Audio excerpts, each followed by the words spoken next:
Muito boa noite a todos os ouvintes da Rádio Atlântica FM. Eu, Rogério Mota, estou aqui mais uma vez com o programa Entrevistas. Hoje a gente vai falar com o Marco Matheus, que é cineasta e dos bons, hein, Marco? Hoje a gente vai bater um papo falando um pouquinho da tua carreira, né?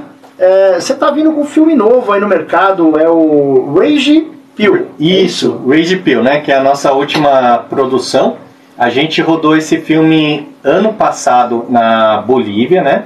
E legal. Agora estamos em um processo de finalização desse trabalho.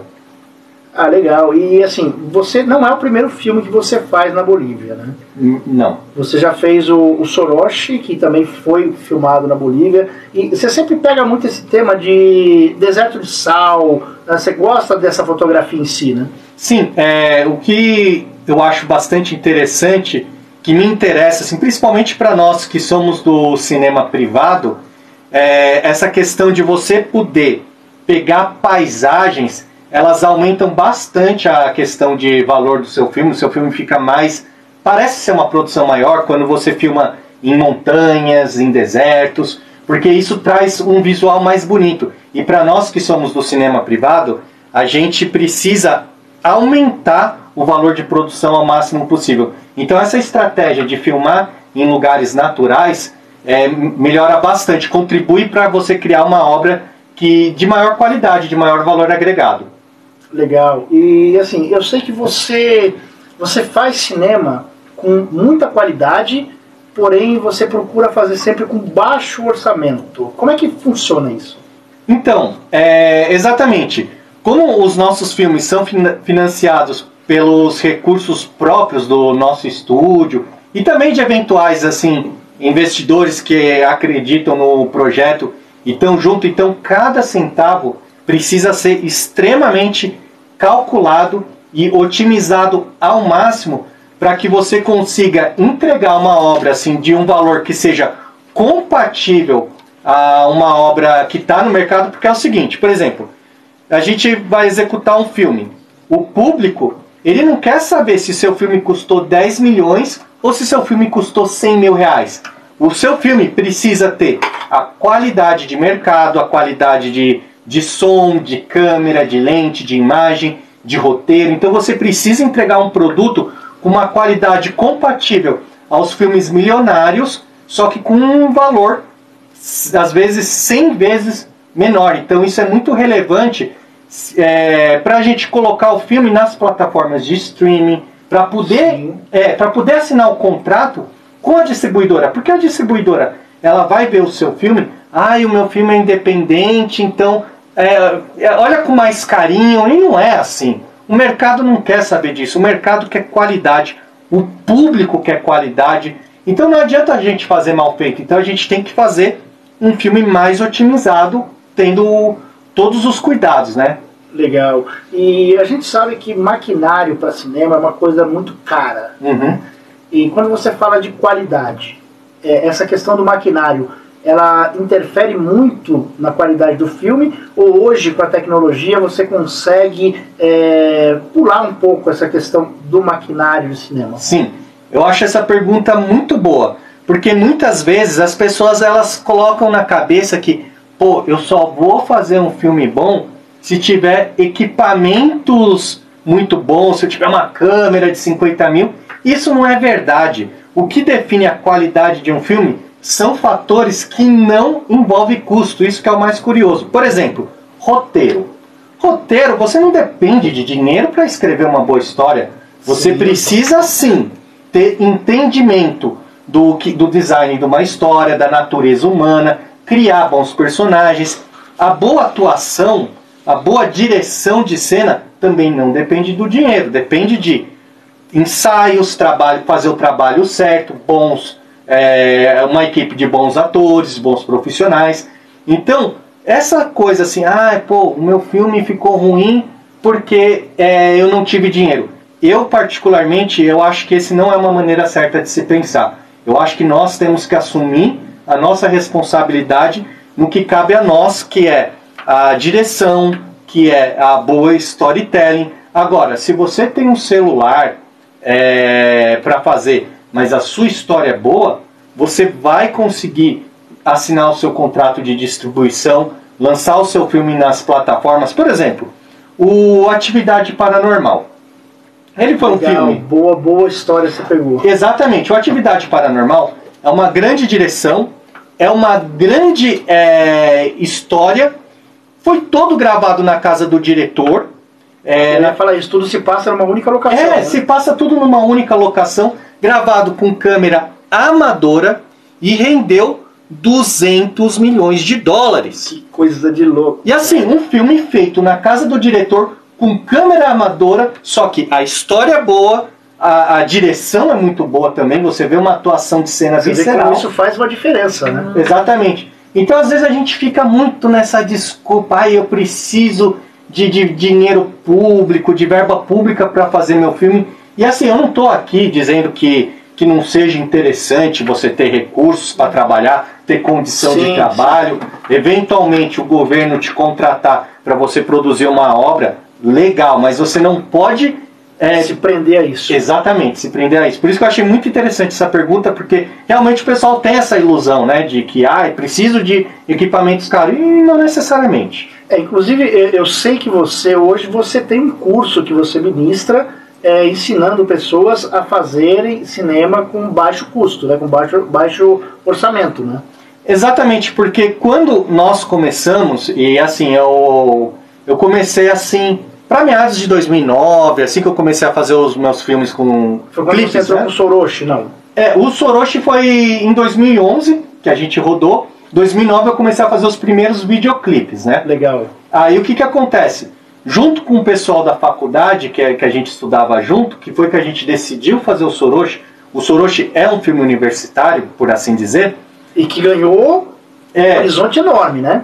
Sim, o Soroshi, ele acabou ganhando prêmios e eu acho que é o seguinte, a gente fala de prêmio, assim, eu vou ser bem sincero, o prêmio, ele é um reconhecimento de algumas pessoas que organizam o festival, beleza, ele é interessante, mas para mim o verdadeiro reconhecimento é saber que o Soroshi, de alguma maneira, ele está tocando o coração das pessoas e está fazendo com que as pessoas sejam entretidas, né? Porque eu acho que esse é o nosso grande objetivo. E aí, só aqui retomando essa coisa do cinema universitário, né? Então, a gente começou a fazer os nossos filmes com baixo custo, porque éramos estudantes universitários, né? Ninguém ali tinha, assim, dinheiro sobrando.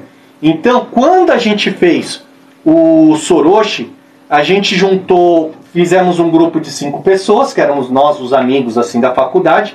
Cada um investiu do próprio bolso 5 mil reais, né? E a gente acabou fazendo o longa na Bolívia, que a gente foi para Bolívia.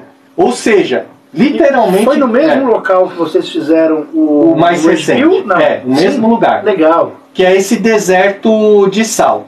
E aí o que acontece? Muito desse processo de estar fazendo um filme de guerrilha envolveu muito aprendizado, muita tentativa e erro, muito erro. Aí como você jogou a respeito do treinamento que a gente fez, o treinamento que a gente fez é justamente para poupar você que eventualmente tem o interesse de criar uma obra audiovisual que tenha qualidade compatível ao mercado, mas você não necessariamente tem as grandes verbas, né? As grandes verbas de Hollywood, de etc. todo, mas você pretende fazer um filme com foco no mercado, com foco. Eu quero meu filme na Netflix, quero meu filme nas plataformas de streaming, na Amazon, eu quero ter pessoas pagando para assistir o meu filme. Se você tem esse objetivo, você precisa, de certa maneira, fazer as decisões certas, tá?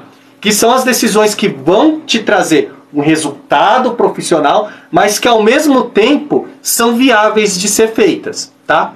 Então o treinamento que a gente desenvolveu é justamente baseado nisso, ensinando você a usar a luz do sol, ensinando você a criar uma logística mais otimizada e inteligente, como você vai dirigir o ator para ter o melhor resultado, o melhor acting possível, ou seja, tudo que é necessário para que o seu filme tenha um padrão de qualidade compatível às plataformas de streaming, que não é fácil, tá? Eles analisam imagem, eles analisam som, mixagem, direção, qualidade artística, e todo esse aprendizado que a gente evoluiu com a carreira, a gente compartilha nesse treinamento. Mas isso tudo saiu porque a gente começou fazendo filmes universitários, que foi o caso do Soroshi. Muito legal. E assim, depois do Soroshi, o Soroshi ele abriu alguns horizontes, né? Sim. Eu sei que ele acabou chegando a ir para O2 Filmes, acabou, né, pegando aí uma fatia do mercado. Você acabou indo também fazer filme fora do Brasil por conta do Soroshi, né? Exatamente. Então, o que aconteceu? É o que eu falo assim, é o que eu sempre comento aqui com as pessoas, tá?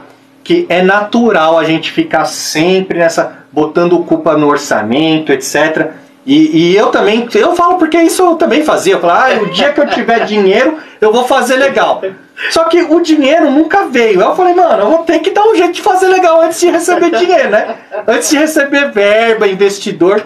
Aí o que acontece? Quando a gente fez esse filme em Soroshi, universitário, a gente sabia que a gente não teria condições de fazer muitas coisas que Hollywood faz. Então a gente foi um pouco mais pé no chão.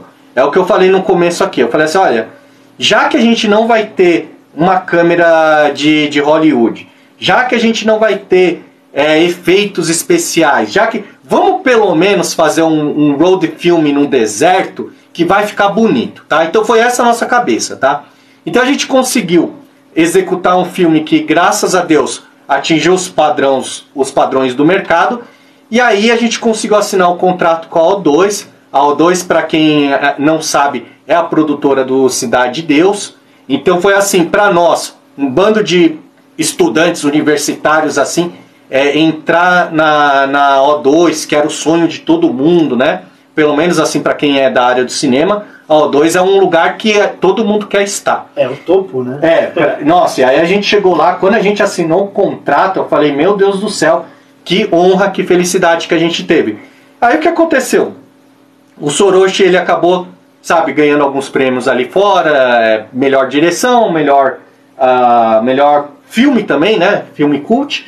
Mas eu acho que a melhor coisa que o Soroshi nos trouxe foi o contrato de produção de um African Film americano, né? Uma coprodução Estados Unidos Camarões, que foi com que a gente conseguiu ser convidado, ser contratado para dirigir esse filme, porque a Sun People, que é a produtora desse filme, viu o nosso... A produtora, ela é americana? A Hollywood, não. É de Los Angeles, mas é o seguinte, é que assim, quando a gente fala uma produtora de Los Angeles, a gente já imagina, nossa, tipo, a Warner, nossa... Não, assim, existem produtoras de Los Angeles que são pequenas também. Que são produtoras indies, que é feita por uma molecada nova. Então, é esse tipo de produtora que nos contratou. Porque eu não quero aqui passar a impressão de que, nossa, o cara bombou em Hollywood. Não, a gente foi contratado por uma produtora indie, mas é uma produtora muito boa, muito bacana, com muito projeto bacana. Eles viram o nosso trabalho do Soroshi e a gente foi convidado a gente foi contratado para fazer essa produção, que aliás que se chama o Scam Republic. E tem muita história quente aqui que é interessante de bastidor, né? Por exemplo.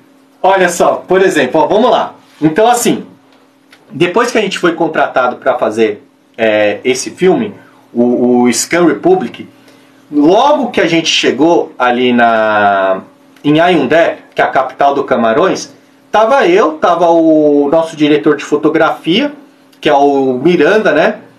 E o produtor do Scam Republic chegou e falou assim pra nós, ó, o Engo, que era o nome da pessoa que iria buscar a gente, o Engo tá esperando vocês no salgão do aeroporto e vai pegar vocês, ok? E aí a gente tava lá com mais de 80 mil reais de equipamentos, de lentes, câmeras, etc. E a gente chegou ali ali no aeroporto, na saída, e não apareceu ninguém, né? Aí eu comecei a ficar preocupado. Aí eu ingênuo, perguntei, quem que é o Engo? Aí começou a aparecer todos os taxistas. Eu sou o Engo. Não, eu sou o Engo. Não, eu sou o Engo. Não, eu que sou o Engo. Aí eu falei, pelo amor de Deus, mano, mas quem que é o... E agora, o que eu fiz, né? O que a gente faz com quase 80 mil de equipamento aqui na África? A gente não conhece ninguém. Aí eu liguei lá pro produtor, né? Falei pro Ken, eu falei, pô, Ken, e aí, meu? Tem 300 caras falando que é o Engo, e quem que é o tal do Engo? Como que a gente vai saber quem que é o cara? Agora a gente não sabe. Aí a gente entra no táxi errado e de repente é uma furada e os equipamentos... Os caras aparecem. A gente não sabe, a gente está num país desconhecido, a gente não conhece ninguém, não sabe quem são as pessoas. E quando você tá com 80 mil de equipamento, você fica com medo. Porque, né, toda a sua estrutura ali, de câmera, enfim. Só que aí o que acontece? O Ken chegou e falou assim, olha, não se preocupa, eu vou dar um jeito aqui. Eu vou te colocar vocês no melhor hotel. Ele ficou meio... Ele se sentiu mal, porque, né, essa recepção não foi aquele esperado. Quem realmente estava ali esperando, né? Foi uma recepção meio mal feita. Só que aí ele chegou e colocou a gente no Hotel Hilton, né? Aí eu só liguei pra ele e falei pra ele assim, olha, a gente chegou lá, o Hotel Hilton parece um palácio, né? Só que aí ele chegou e falou assim pra mim, Marco, você me perdoa, mas você paga o hotel aqui, que amanhã que eu vou chegar com minha equipe, e aí eu vou pagar aqui pra você. Aí eu cheguei e falei assim, tá bom, vou pagar. Aí eu paguei, tinha um dinheiro, né, que a gente sempre que vai ver, mesmo que a gente vai receber, que a gente é contratado, tu tem que ter um dinheiro no bolso, porque nunca se sabe, né? Beleza. Existem imprevistos. Existem imprevistos. Ainda mais quando é a produção de um filme independente na África, que é Imagina a cena, né? Eu tô fazendo um filme independente na África. Exatamente. Aí eu cheguei lá, paguei $500 o hotel. Aí eu cheguei e olhei pro Miranda. Eu falei, nossa, isso aqui é caro, hein? Aí o Miranda chegou e falou assim, não, mas a produção vai pagar, vai não sei o quê. Aí eu falei, bom, sei lá, mano, então tá certo, tá bom. Pegamos o dinheiro, pagamos, né? Entramos naquele hotel maravilhoso, parece um palácio. Aí eu só liguei pro Ken, e aí eu falei assim, o Ken chegou e falou assim, tá tudo certo, tal, chegou bem, descansou, não sei o que, ele tava fazendo atendimento. Eu falei, quanto que vai ser? Quanto que ficou? Aí eu falei assim, €500. Aí ele fuck, motherfucker, começou a xingar. Aí eu só completei, pra cada um, tá? Nossa. Aí ele, fuck. Aí ele desligou o telefone assim. Aí no dia seguinte ele chegou assim. Aí eu falei, e aí, tá mais calmo dele? Estou mais calmo. Ele fala inglês, mas ele também consegue falar português com um sotaque dele. Tudo bem, está bem. Estou mais calmo. Ou seja, estourou o orçamento do cara da produção. Já estourou o orçamento do filme. Mas a culpa não foi nossa, foi ele que falou, olha, vou te colocar no melhor hotel. E colocou. Me conta uma coisa, eu soube que nessa filmagem do Skin Republic chegou um momento que vocês foram presos. Sim. Como que foi isso? Então, esse momento de prisão, a gente estava trabalhando e foi uma história bem curiosa, né? E assim, eu não quero aqui ficar criticando a produção, né? Mas o que aconteceu foi o seguinte, a gente estava gravando uma cena e era o clímax do filme, e essa cena envolvia policiais, envolvia assassinatos, E o policial, os personagens que estavam vestidos com policial, eles estavam todos com aquela farda policial e tal, e começou a juntar um monte de... Assim, estava indo uma produção de filme, né? Então começou a juntar um monte de pessoas curiosas, né? Aí vai um, vai outro, vai não sei o que, começa a juntar... E ninguém sabia o que estava acontecendo. Ninguém sabia o que estava acontecendo. E tinha faca, tinha cena de facada, tinha sangue cenográfico. Então o personagem assim tá todo sangrando. Então a pessoa tá andando na rua, vê uma pessoa com sangue. E assim, sangue cenográfico, galera, não é ketchup. Parece sangue de verdade, tá? Então, tipo assim, a galera vê, realmente parece que o cara tá todo sangrando mesmo, né? E aí foi juntando populares, foi juntando pessoas, aquela coisa toda. Aí juntou o quê? Mais de 200, 300 pessoas, aquela muvuca, e a gente ali trabalhando na produção, não sei o quê. Isso no centro da cidade? Isso, no centro da cidade tinha um estádio que eles estavam reformando para a Copa Africana de Nações, que é o estádio principal ali da cidade de Yaoundé, né? Esse estádio estava em reforma, tá?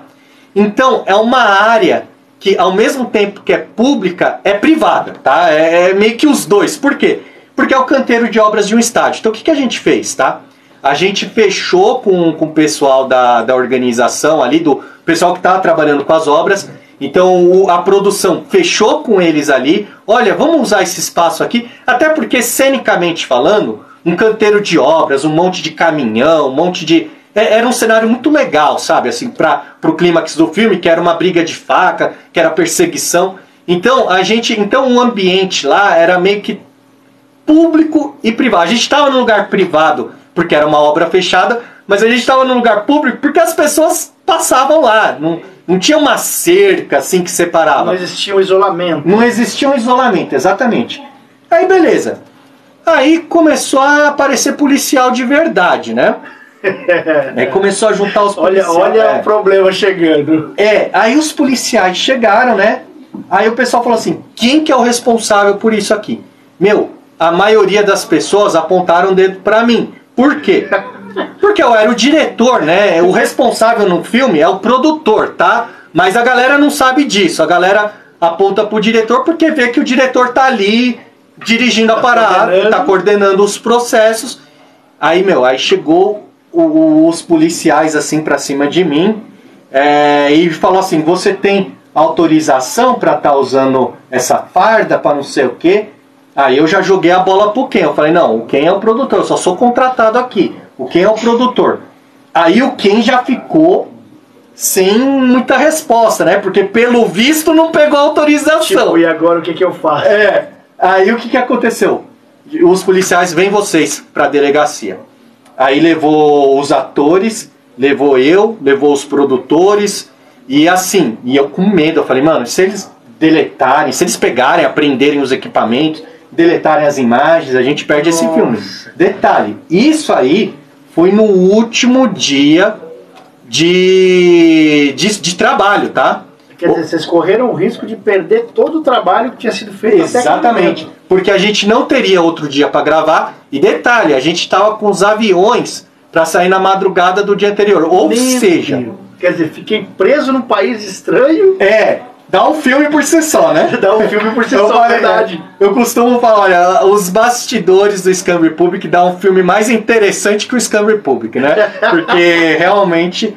Aí o que acontece? Aí chegou os policiais, tal, colocou a gente na prisão, tal. Qual que foi a alegação, tá? A alegação foi filmar sem autorização, porque o que o Ken fez ali, a produção, eles falaram ali com o coordenador ali da reforma, deram uns dólares ali, aí o cara falou, pode gravar. Ou seja, aquele jeitinho... Aquele jeitinho camaronês que tem aqui no Brasil também, né? Que é o jeitinho brasileiro. No Camarões também tem o jeitinho camaronês, tá? Aí deu um jeitinho camaronês ali, aí não tinha autorização propriamente. A farda, então, lá no Camarões é considerado crime. Nossa. Se você vestir a farda. Obviamente que não tinha autorização também, foi feito no jeitinho. E também tumulto.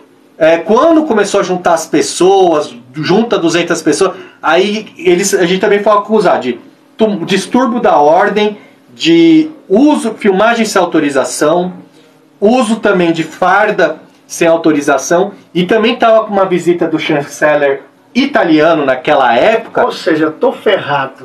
Então tinha assim muitos eventos acontecendo ali, e tinha mais polícia andando na cidade. Meu Deus. Aí o que acontece? Os atores que estavam com a farda, eles foram literalmente presos. Eles foram para trás da grade, eles cometeram crime. Literalmente. Agora, o produtor, eles começaram a me segurar ali, na sala de depoimento, só que eles me trancaram numa sala, que eu comecei, passou 1 hora, passou 2, passou 3, passou 4, passou... A partir da 5ª hora, eu comecei a ficar preocupado. Porque eu comecei a ficar com medo de perder o avião, com medo de ter o equipamento apreendido. Meus equipamentos estavam com eles, e eles estavam olhando as imagens. Aí eu só falando assim, mano, não deleta essas imagens, por favor. Deus. Não deleta essas imagens, não deleta. Eu só rezando assim. E eles olhando a imagem, eles olhando a imagem, eles olhando a imagem, eles olhando a imagem. Eu falei, irmão, eles não vão saber como deletar, eles não vão saber como deletar. E eles ali, mexendo na minha frente, eu com medo. Eu mais preocupado com as imagens do que com a minha saúde física e mental, né? As imagens que eram o problema ali. Aí beleza. Aí chegou um determinado momento que eu cheguei e falei assim, olha, eu vou perder o avião. Aí eu falei com o ator, eu virei melhor amigo do ator ali, que é o Sônia Omar, que é o protagonista do Scam Republic, ele é camaronês. Aí eu cheguei e falei pro Sônia Omar, falei, Sônia, por favor, cara, ó, me dá uma questão me dá uma solução aqui, nem que eu tenha que pagar, mas eu tenho que sair dessa delegacia. Aí eu peguei 200 euros que eu tinha no bolso, né? Aí eu falei pro Sônia Omar, ó, mano, paga os caras aí, tá ligado? Dei um jeitinho brasileiro aqui. Aí o cara pegou o dinheiro e falou assim, ó, beleza. Eles aceitaram. Aí eles me liberaram, né? Paguei o cafezinho, né? Eles me liberaram. Na hora que eu cheguei ali no estúdio, tava lá o Ken, o produtor, de boa, não sei o quê. Aí o Ken, ô Marco, deu certo? Aí eu falei... Como assim deu certo? Porque ele já não tava mais na delegacia. Ele saiu, ele tava lá na base, né? Aí eu voltei pra base, eu falei, tô aqui, né? Ô Marco, deu tudo certo?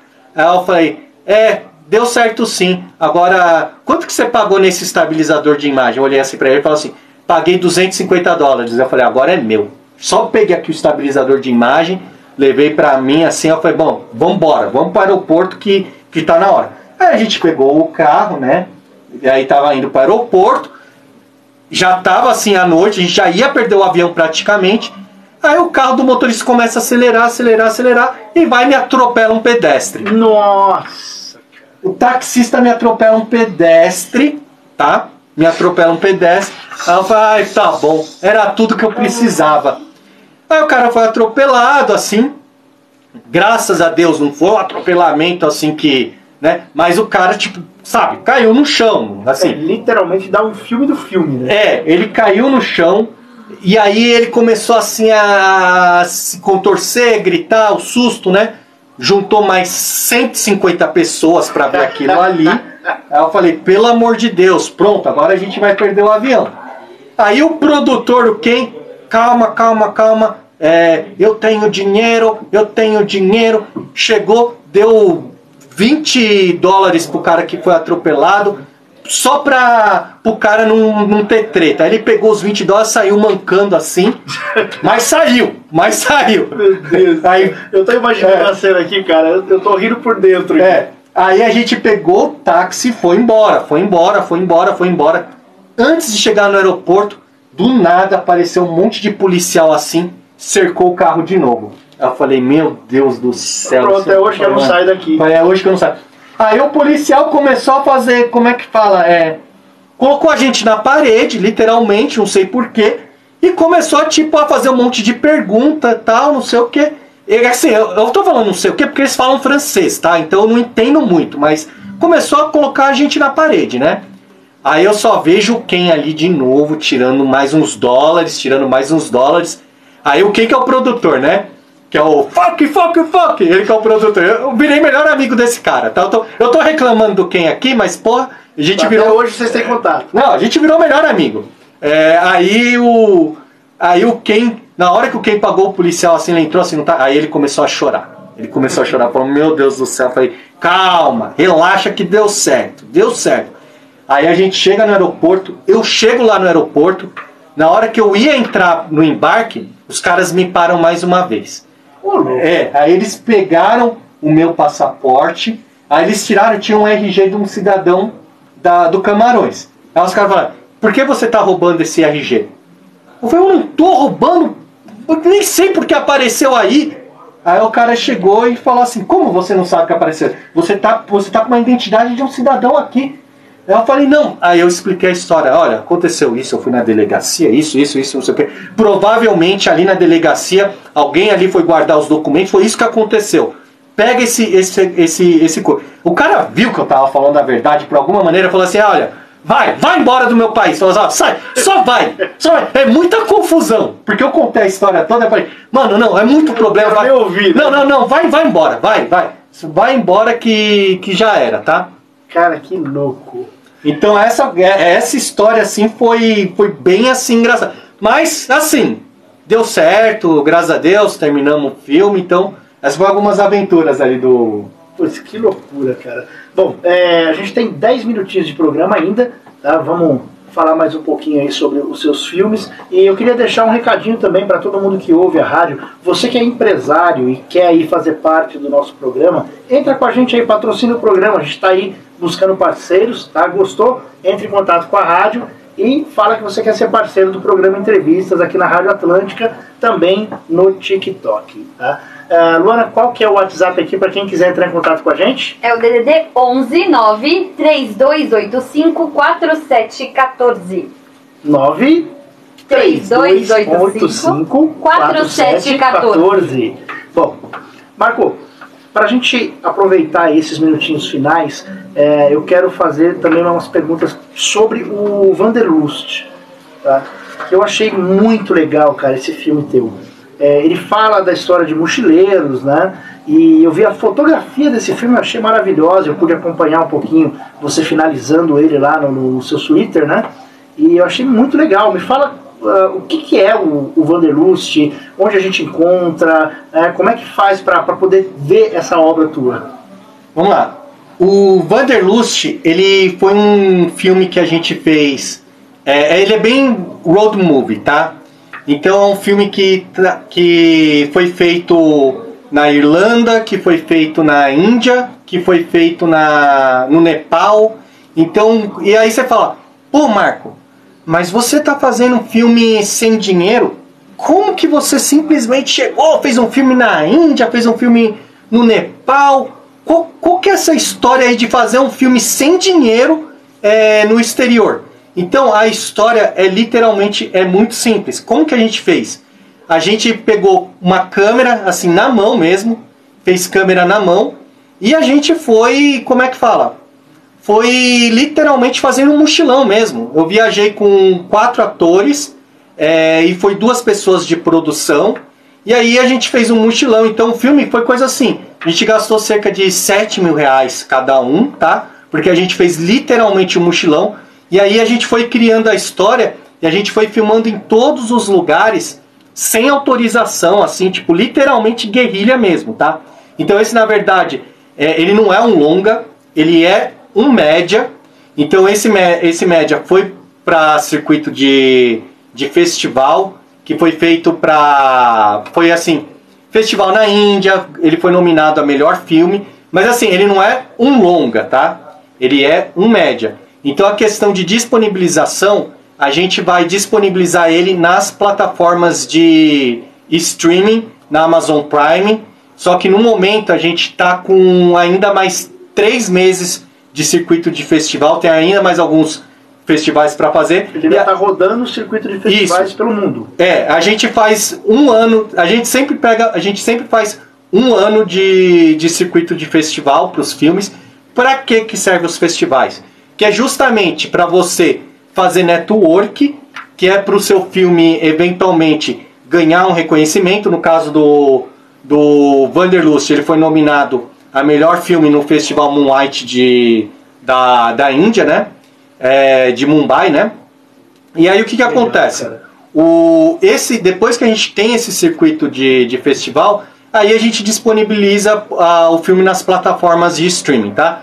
Que no caso é a plataforma da Amazon Prime e também da Now e também outras assim que tem também nessa pegada para você assistir on demand na televisão. Ou seja, você vai pagar para ver, então o filme vai custar por volta de R$4, R$5, e esse filme ele é voltado principalmente para a audiência que gosta de mochilão, que gosta de viajar. Então o público-alvo a gente vai trabalhar com esse nicho, tá? Então se você é mochileiro, se você gosta de ver um bom drama, se você gosta de ver um bom road film, tá? Então o Wanderlust, ele é pra você assim, você vai gostar de assistir esse filme. Mas o lançamento do Wanderlust vai ser pro próximo semestre, terminando o circuito de festival, vai terminar o circuito de festival agora em dezembro. Aí mais ou menos para fevereiro a gente vai lançar ele. Bom, a gente tem mais 5 minutinhos de programa. Vamos voltar no Rage Pill, né? O que você pode acrescentar sobre o Rage Pill nesses 5 minutos que a gente tem? Tá, o Rage Pill é nosso 4º filme, tá? como a gente tem pouco tempo aqui para falar, aliás, pouco não, a gente tem bastante tempo, mas agora que a gente tá terminando aqui, eu vou ser bem direto, tá? Então, o Rage Pill, ele é um filme que foi rodado ano passado, tá? No momento a gente está finalizando o Rage Pill, ou seja, ainda tem mais cerca de 2 meses de finalização ainda. A gente acredita ter o filme pronto agora em dezembro. E aí a gente vai lançar esse filme somente depois de 1 ano de circuito de festival, que a gente faz esse circuito de festival, porque muitos dos festivais mais relevantes, você só consegue se inscrever se seu filme for inédito, tá? Então se você disponibilizar numa plataforma de streaming, você acaba perdendo essa possibilidade de se inscrever em Cannes, no Sundance, que são os festivais que são mais relevantes, tá? Essa informação é bem interessante, né? Vale lembrar, é muito importante também, que a gente só conseguiu esse contrato com uma produtora americana para fazer esse filme na África, foi porque o nosso filme ele teve essa passagem nos festivais, tá? Então o festival tem essa importância, tá? Não é só uma coisa assim, para ter prêmio, não. Existe uma coisa prática de você mostrar. Vitrine, no caso, né? É uma vitrine prática para você colocar o seu filme na mão de distribuidora, na mão de produtores e que as pessoas possam ver. Aí depois vai ter o lançamento comercial. Poxa, que legal, cara. Esse filme, o Rage Pill, você disse que foi filmado no mesmo deserto de sal que você fez do Soroche. Eu soube que teve uma situação que você chegou... De ser essa altitude faz com que o deserto seja muito frio. E como a gente acordava 4 da manhã para pegar o nascer do sol, gravar, então teve situações que a gente gravou a menos 20 graus e assim é uma tortura, mas graças a Deus deu certo. Então teve um dia que deu menos 4 graus e tava todo mundo comemorando. Nossa, hoje é só menos 4 graus. Tipo, hoje tá calor. Então foi bem essa coisa assim. Não, você imagina a cena, curioso, né? Deu menos 4, o cara, nossa, hoje tá calor, gente. Foi bem curioso. Aí a gente chega aqui com 15, 16 graus, gente, como tá frio. Exatamente. Mas eu vou colocar uma coisa importante aqui, tá? A última informação aqui, só para não estourar o tempo. Mas é o seguinte, por mais que a gente fale menos 20 graus seja muito frio, eu vou ser bem sincero com vocês. Depois do menos 0, não parece que você não sente tanta diferença, tá? A sensação térmica, menos 5, menos 10, menos 20, pelo menos para minha experiência, a experiência do que eu tive ali, as blusas são as mesmas, tá? Então a gente vai gravar menos 4 graus, você vai colocar todas as blusas que você tem no corpo. A menos 20 graus, você vai colocar todas as blusas que você tem no corpo. E são as mesmas. A única diferença mesmo que você tem parece que é psicológico. Porque é o seguinte, eu tava gravando normal, nem tava sentindo frio. Tava ali na adrenalina, no set e tal, não sei o quê. Mas aí a pessoa falou, mano, tá menos 20. Meu cara, na hora que falou isso, eu comecei a sentir frio. Eu falei, pô, meu, por que falou, sabe? O frio é psicológico. Né? Gente, que coisa de louco. Marco, pra gente finalizar, estamos chegando aí no finalzinho do programa, eu quero agradecer a sua presença aqui no programa Entrevistas, né? Contando um pouco da tua história, dos teus filmes, que é uma história aí de sucesso que vem permeando e vem crescendo cada vez mais, né? Como eu disse uma vez, eu ainda vou te ver lá no Oscar, né? Tenho pretensão de um dia poder te ver lá ganhando o Oscar de melhor filme estrangeiro. E, bom, só tenho a agradecer a tua presença aqui. Se quiser deixar algum recadinho das suas redes sociais, tá? Fica à vontade. Beleza. Eu que agradeço aqui, Rogério, a presença de estar conversando com você. É sempre um prazer. Sempre muito bom aqui estar trocando essa ideia. Também com vocês aí que estão ouvindo. Muito obrigado pela atenção de vocês. Eu espero que de alguma maneira a entrevista tenha trazido algum tipo de valor. E caso alguém quiser me seguir, é bem simples, tá? No Instagram é @MarcoMatheus, tá? Marco no singular, sem o S, Marco Matheus com TH, tá? Então, @MarcoMatheus, tá meu Instagram. Se você puder deixar uma mensagem, te vi ali no Entrevistas, que aí eu vou saber que vocês vieram daqui desse programa, tá? Então seja muito bem-vindo para quem decidir manter contato conosco, e é isso aí. Muito obrigado pela atenção de vocês aí, por você também que está aqui conduzindo a gravação. Muito obrigado. Gente, eu que agradeço aí a sua presença, agradeço a presença da Luana, nossa voz oculta aqui do programa, né, Luana? É a sombra. E quero agradecer também a todos vocês do TikTok que estão aí acompanhando o nosso programa, a todo o pessoal da rádio também, uma boa noite a todos e até semana que vem com o próximo programa Entrevistas comigo, Rogério Mota. Boa noite.